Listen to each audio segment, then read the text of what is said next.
ladies and gentlemen. This is your host, Dr. Aftab Ahmed, with the program Innovative Pakistan with Dr. Aftab.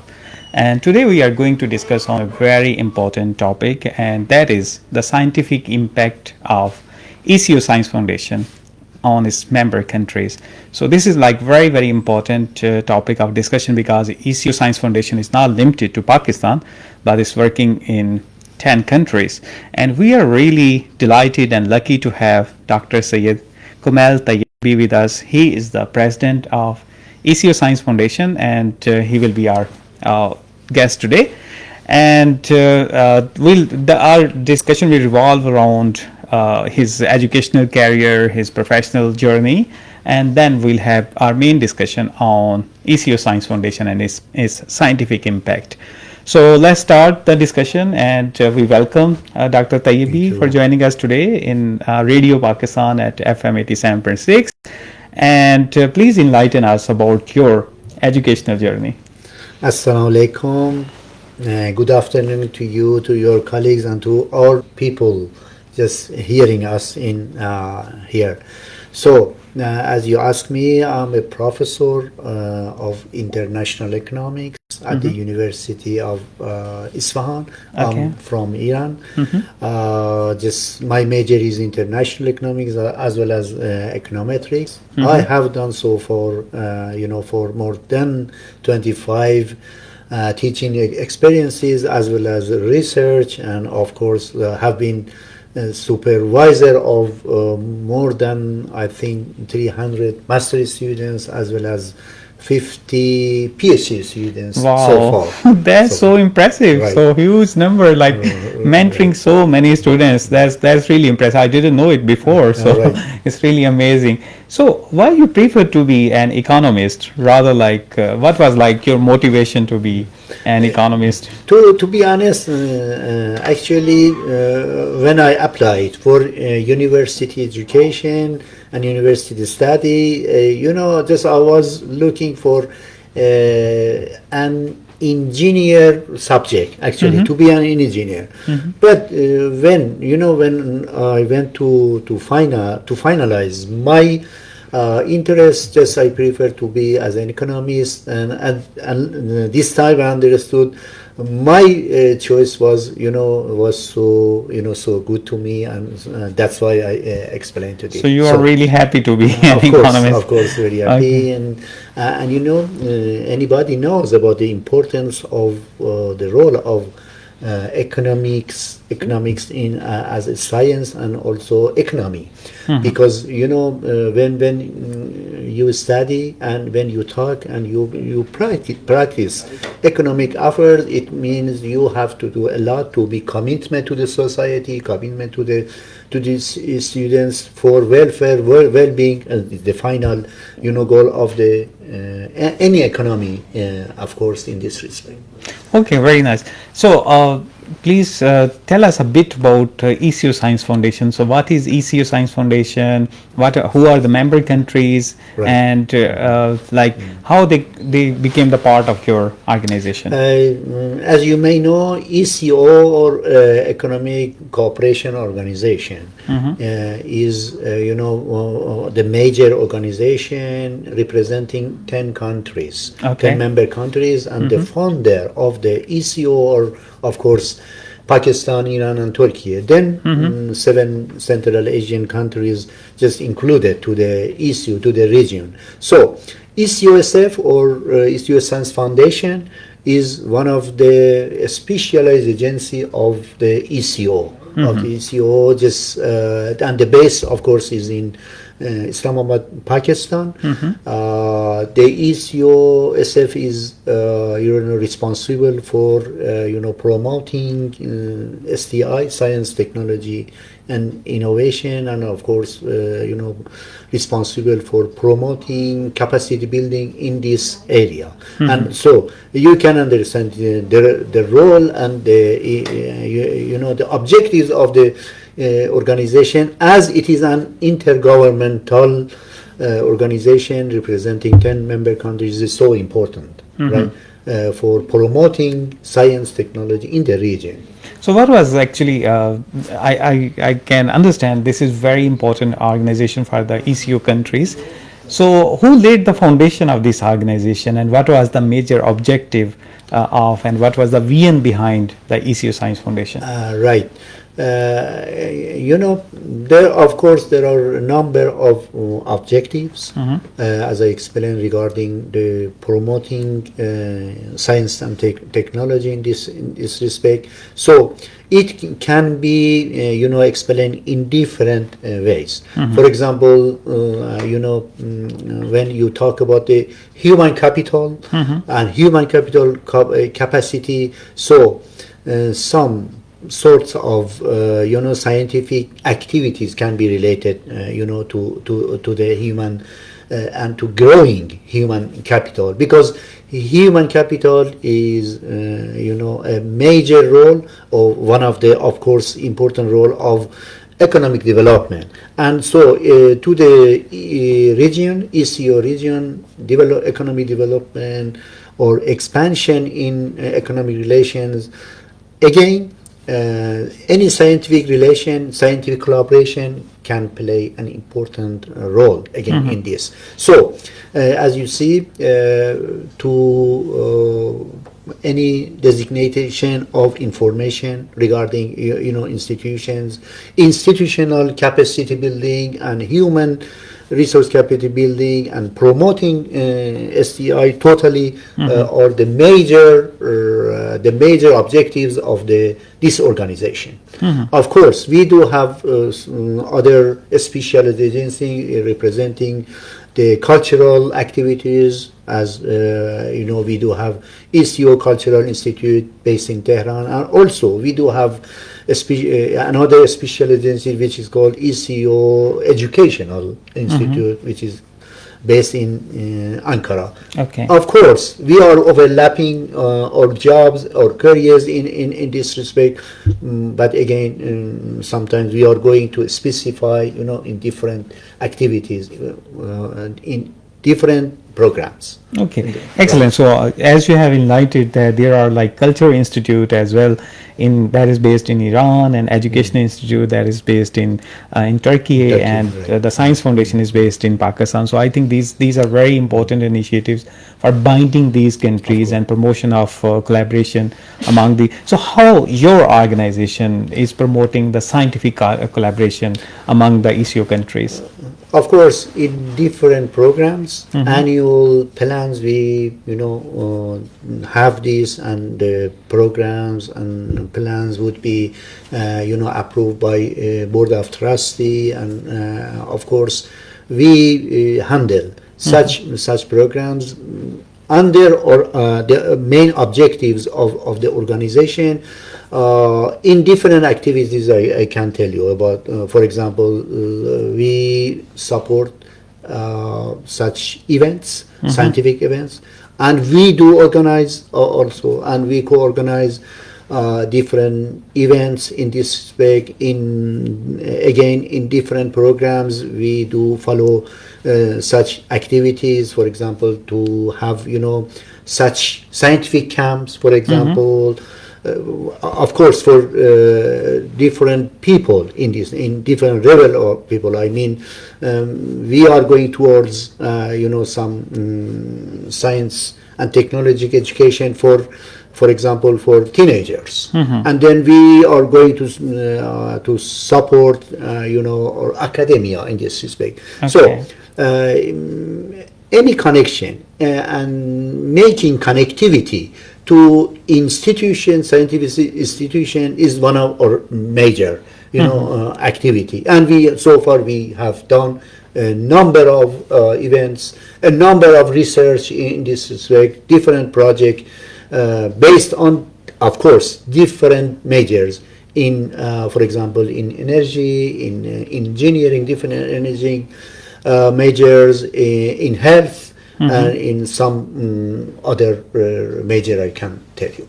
Okay, that's really excellent, because you are not only focusing on the higher educations, but you are also focusing on the primary education, like promotion of education, science and technology, engineering, mathematics. So that's really excellent. So like in our previous discussion, you mentioned that you was also traveling a lot. You've been to 80 different countries. So how was like your experience of traveling across the globe? And then we'll come back to our discussion about the ICU Science Foundation. Right. That's a good question to me, and I I love to actually to explain this. You know, to participate an event, to participate in a conference, in seminar, is a minor, actually minor objective to me as a professor. Right. What is important is, you know, communication with different people, to receive different culture, to receive you know, deep friendship. Actually, it is. So to me, communication is an asset, right? Okay. As that works to our life, to our you know, style life, and this is very important for you know, being in terms of peaceful with the other people. So I would like to go, you know, to the conference, to attend the conference in different countries, to benefit from such achievements of, you know, advantages of this. That's why I'm here as the, you know, the president of ECOSF, and representing such, you know, goodwill activities actually in this respect.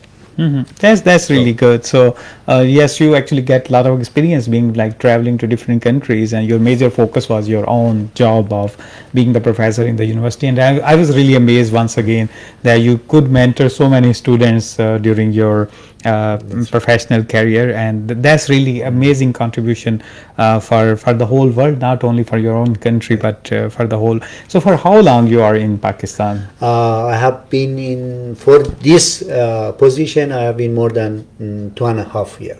Wow, Right. so it's quite a long time that you are in So Pakistan. right now, my feeling as, you know, Pakistan as a second home country. I love you know, Pakistan, and everywhere we go. At the end of a speech, I just say something about Pakistan.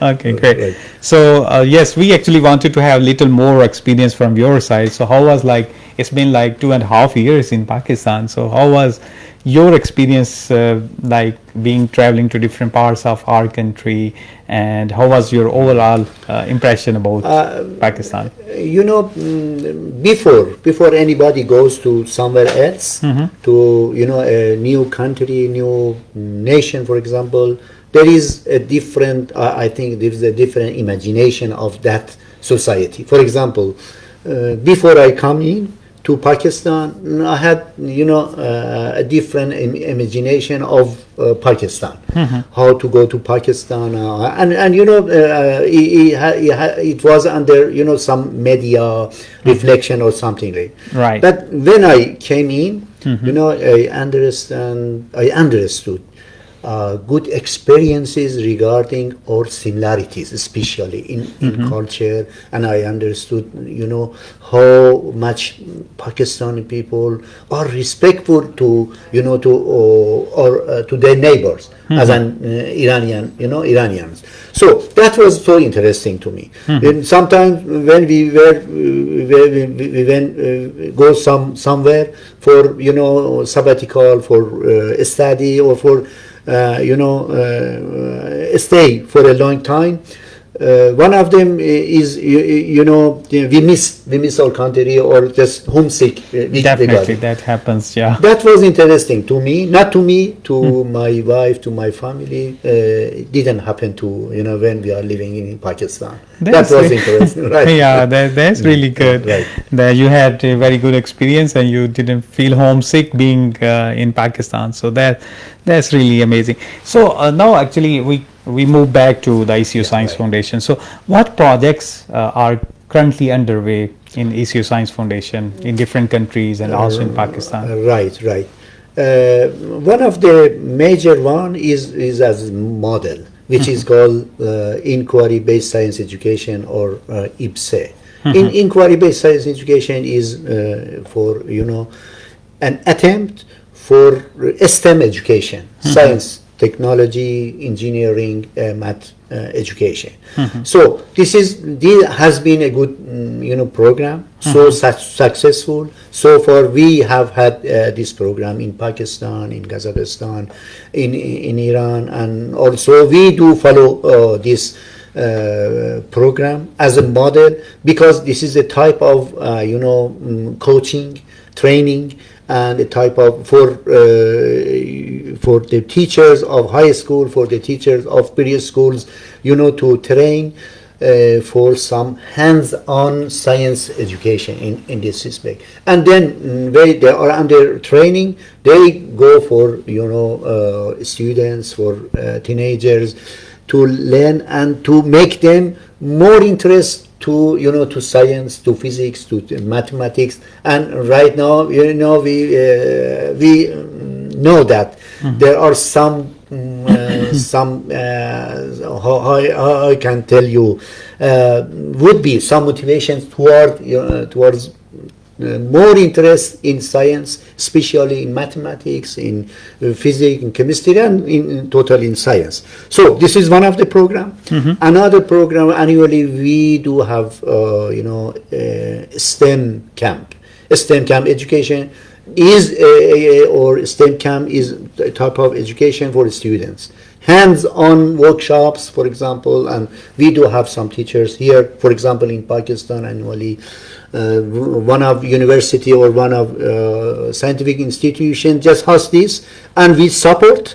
We support technically. We support in technical advice, and support financially for this program. Students from selective students, of course, from different areas of Pakistan come to this camp in summertime. Okay. This is one of the successful program we have had so far.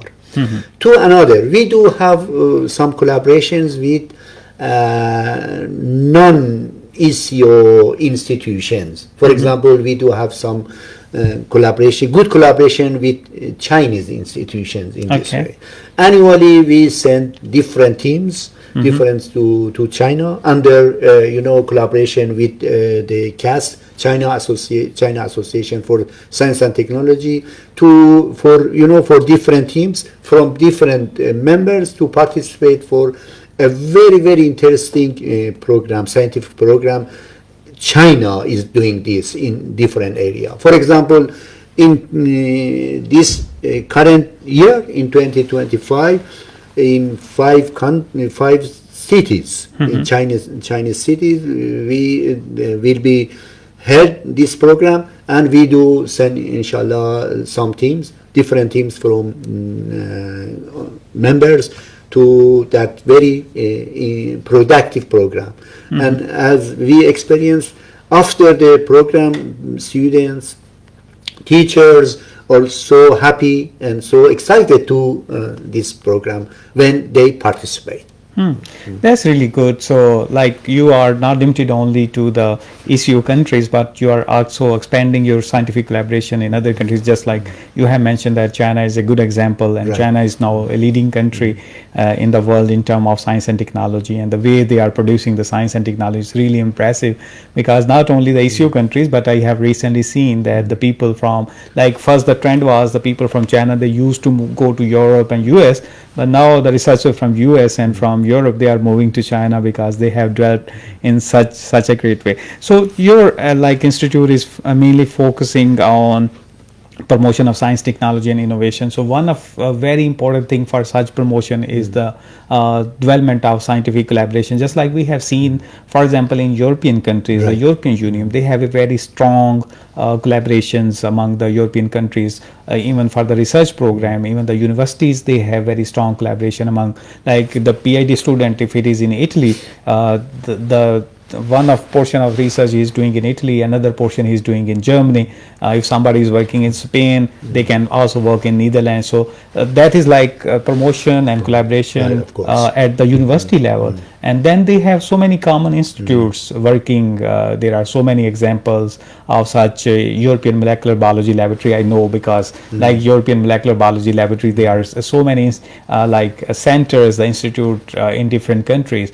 And then the CERN is another big example. That's not only like limited to Europe, but also that is like world over the researchers from different countries. So the model is really impressive, and the development they have done over the years is really impressive. So I wanted to learn from you that you have just talked that you are also promoting the scientific collaboration among the countries, ECO countries. So how you are trying to foster this collaboration? What are your future plans, that how, just like we have seen the collaboration in the European countries, and there are so many other examples, like in South American countries we talk about, in African now they are also building the collaborations. So ECO Science Foundation, these 10 countries are also very important. So how you are trying? Good question again.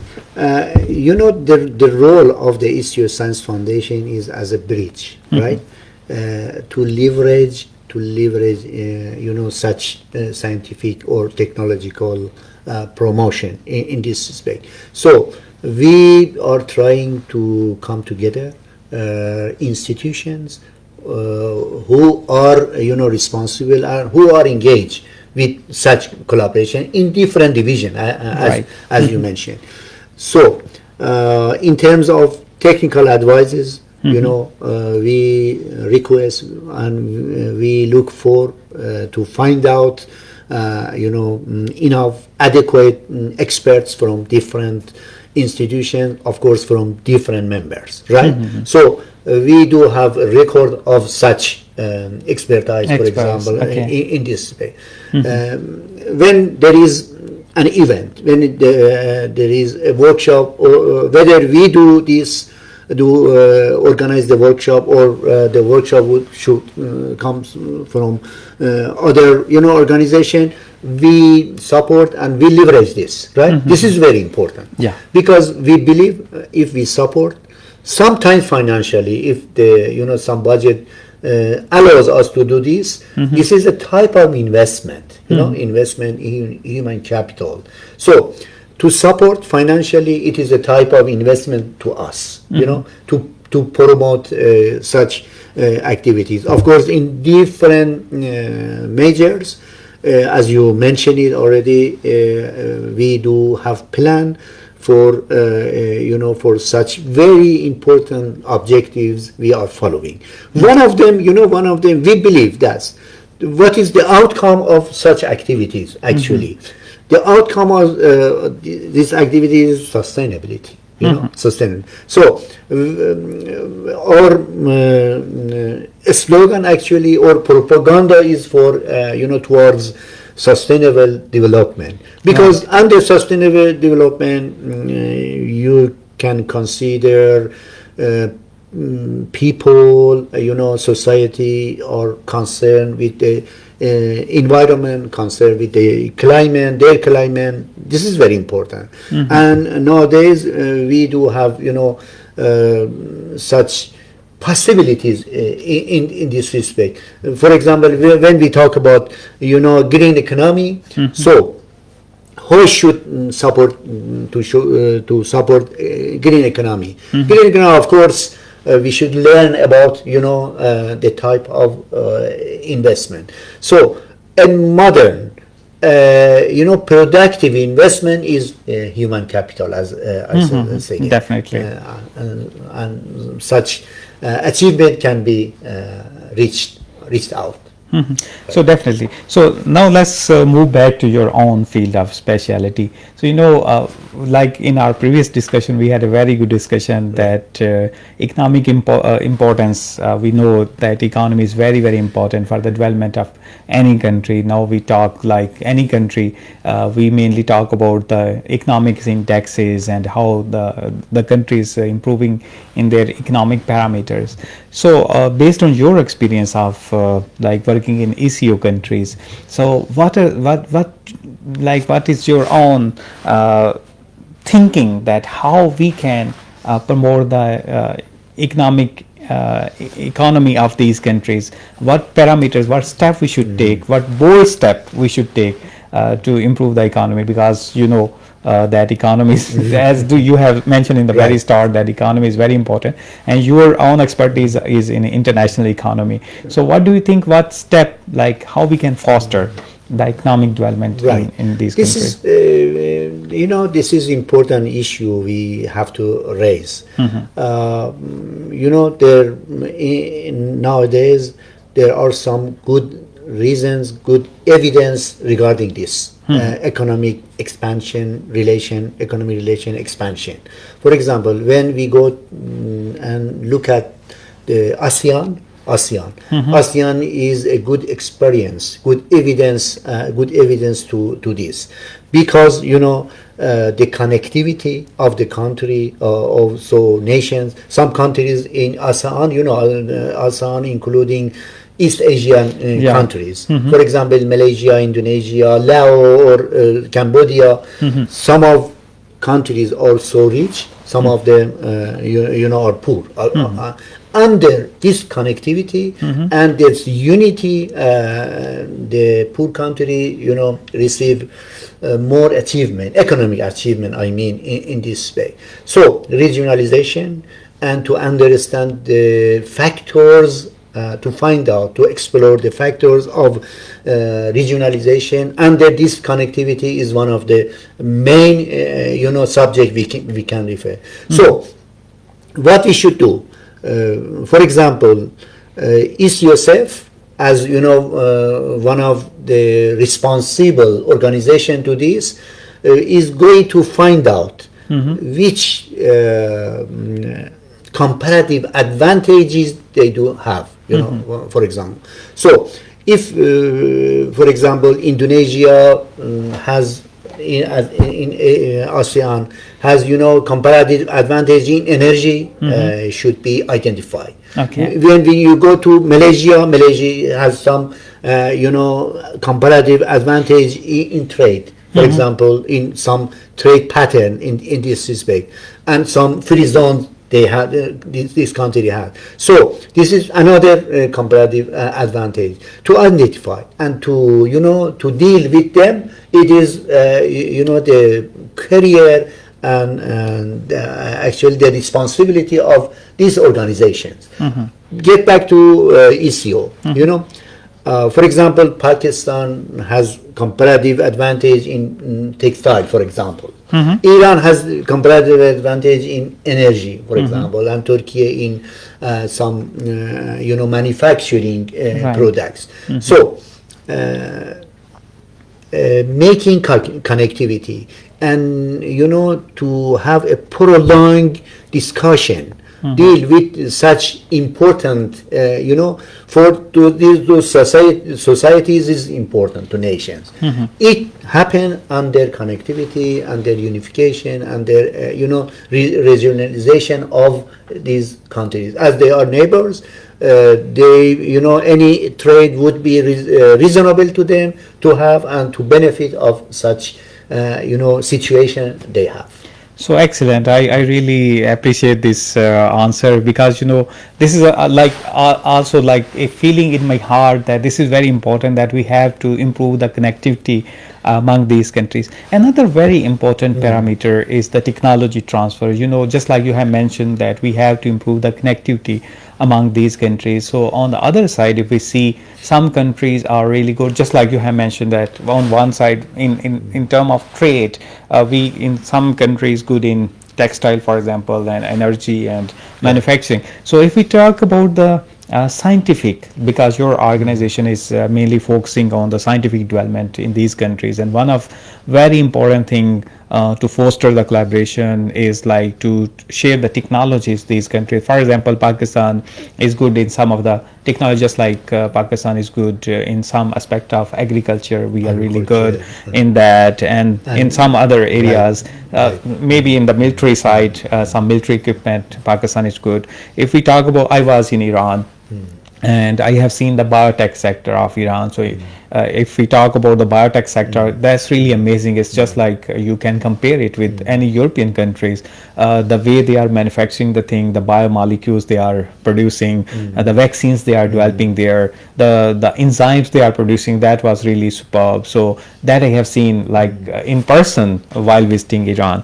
If we talk about Turkey, Turkey is also very good, just like you have mentioned. One of the areas, the manufacturing. Other areas, they are really good in aerospace technologies and many other aspects. The Central Asian countries, they are good in their minings and kind of things. So how your organization can play a role, are you playing, and how you can Of play a role course, to technology to bridge this gap as well, to bring close the of course, we technologies. do it, and as you know, and you explained, technological collaboration in these days is also important to Right. any nation, to any society, and any country. So when we talk about the technological collaboration, of course, we should consider such, factors, such facilities in different institutions they have, right?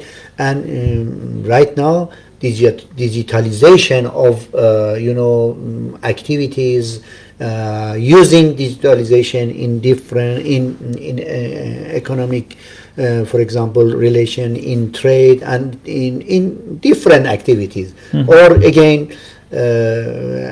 crucial. So besides scientific promotion, technological promotion is also, has the same weight and the same weight of importance to us, to to promote such technological activities in this space. That's why we are contributing to some plans, for example, some events in this respect.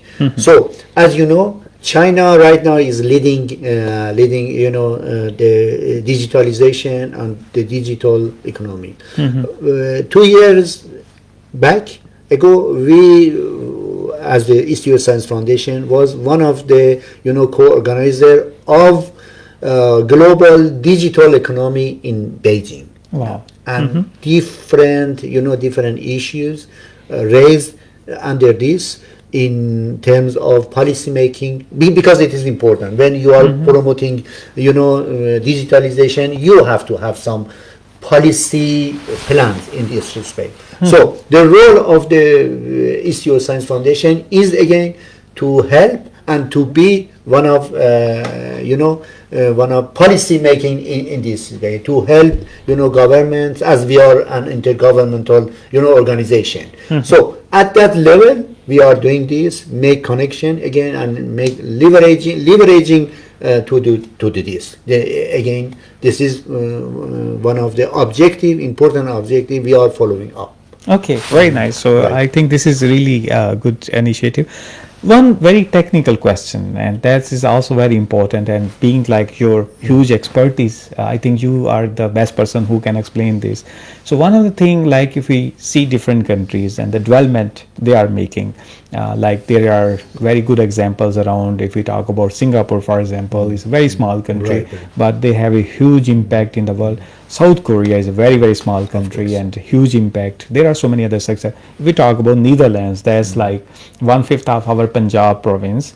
So very small country, but they have huge export. I think I was checking the statistic. They are like exporting more than 700 billion US dollars. It's a very small country, but the thing behind is like the human capital, as you have discussed, that is very important. So in our region, in all those countries, they have their own challenges, but if we talk about our regional countries, so one thing is we have a huge population, we have huge youth population.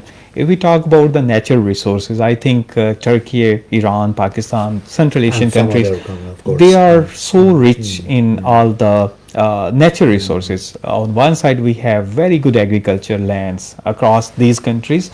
On the other side, these countries are rich in like the minerals, the oils and gas in some countries and so on.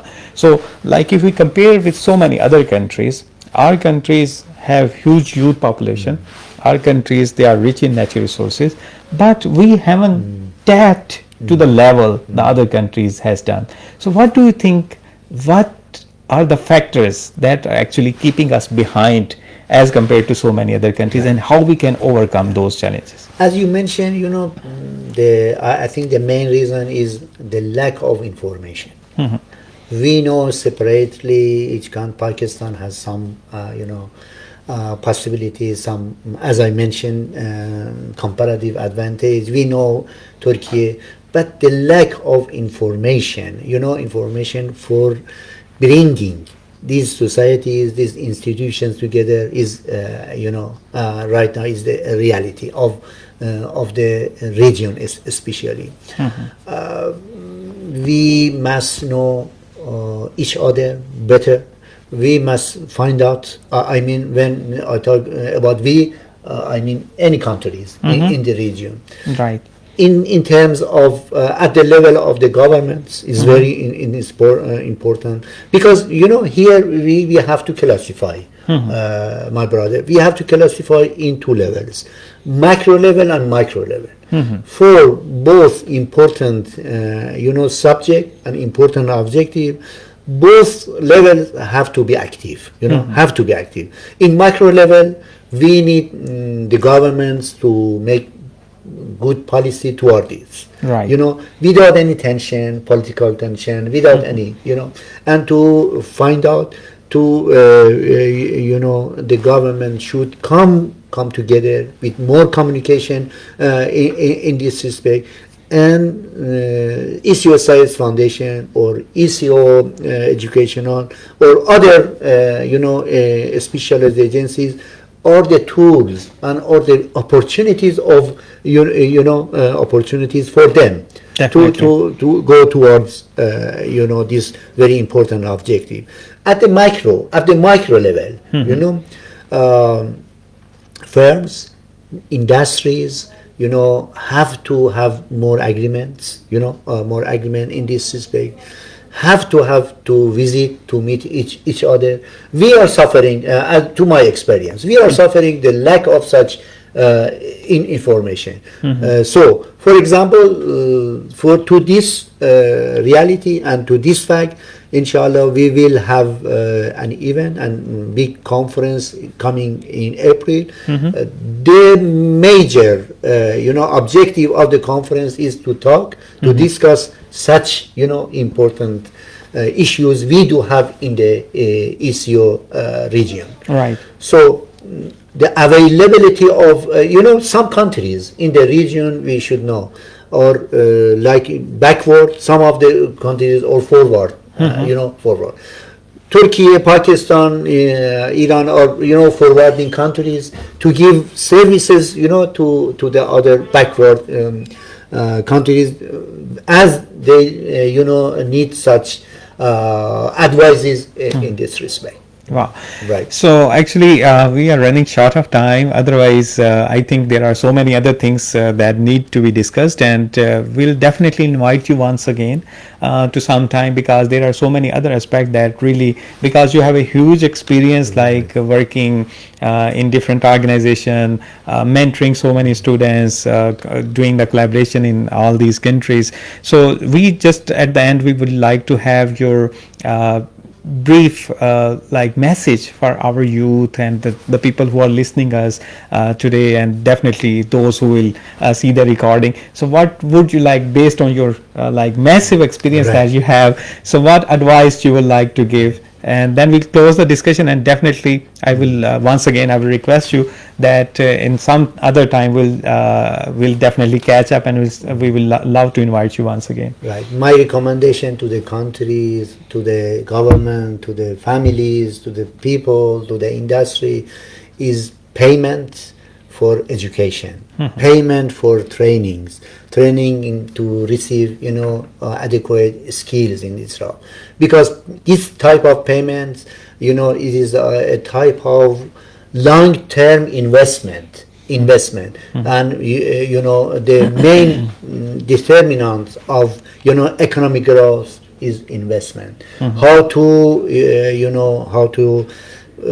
form capital, how to form, and capital, we do have, different type of capital, knowledge capital, human capital, physical capital, and the major thing is the investment and payment for education for training. Right. Excellent message. Right. So we are really thankful to Professor Komail Tayebi. He's the president of ECU Science Foundation for joining us today in the studio of FM 87.6 in the program Innovative Pakistan with Dr. Aftab, and with a very beautiful message he has conveyed that we have to invest more in education. If we talk about Pakistan, Pakistan is spending just 1.9% of GDP in education, and the world average is more than 4%. So definitely we have to invest more on education. And there is also another point he has mentioned: we have to invest more on training. We have to invest more on skill development. The ultimate message, what I have perceived from Professor Komail Tayebi, is that we have to invest more on human capital. If we'll have more investment on human capital, that will lead to development in Pakistan and also in rest of our neighboring countries. So once again, I'm very thankful to Professor Tayebi for sparing time and joining us today in FM 87.6. It was my pleasure to be here. I'm so happy, and thank you for your invitation. Thank you. Thank you.